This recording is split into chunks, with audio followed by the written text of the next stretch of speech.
आपका बहुत बहुत स्वागत है। 9 राज्यों में उपचुनाव और 4 सहयोगी इस वक्त हमारे साथ सीधे जुड़े हुए हैं। ललित मोहन, विपिन चौबे, श्रीपाल शेखावत और अरविंद शर्मा हमारे साथ जुड़े हैं। सबसे पहले विपिन चौबे का रुख करेंगे। विपिन, 9 राज्यों में भले उपचुनाव, लेकिन सबसे ज्यादा नजर यूपी पर है कि क्या कुछ नतीजे यहां से निकल कर आएंगे, क्योंकि जिस तरीके से लोकसभा चुनाव में यूपी में बीजेपी ने शानदार प्रदर्शन किया, उसी प्रदर्शन को दोहराने की चुनौती बीजेपी के सामने।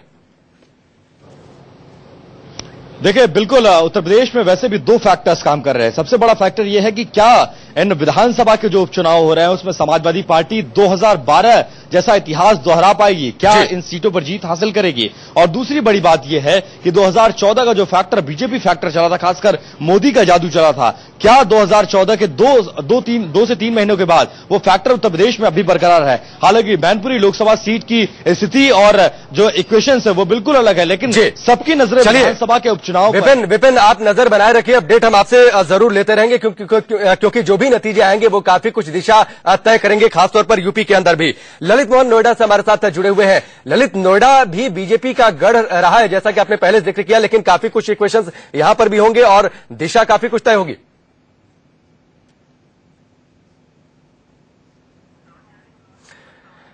चलिए, ललित मोहन तक आवाज नहीं पहुंच पा रही है। श्रीपाल शेखावत का सीधे रुख करेंगे कोटा की ओर।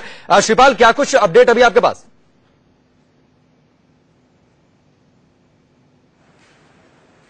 राकेश, मतदान की प्रक्रिया शुरू होने के बाद शुरुआती तौर पर यहां पर उत्साह था, लेकिन अब थोड़ा रुक गया है। उम्मीद की जा रही है कि कुछ देर बाद वापस लोग घरों से निकलेंगे। ये इलाका पूरा अगर हाड़ौती को कहा जाए तो बीजेपी का सबसे बड़ा गढ़ माना जाता रहा है। लगातार यहां से बीजेपी जीतती रही है और अब कांग्रेस किसी भी तरह से इस पर कब्जा करने के लिए छात्र राजनीति से आए एक उम्मीदवार को शिवकांत। चलिए श्रीपाल, चलिए आप अपडेट हम आपसे लेते रहेंगे, नजर बनाए रखिए। 9 राज्यों में उपचुनाव के तहत वोट डाले जा रहे हैं। अपडेट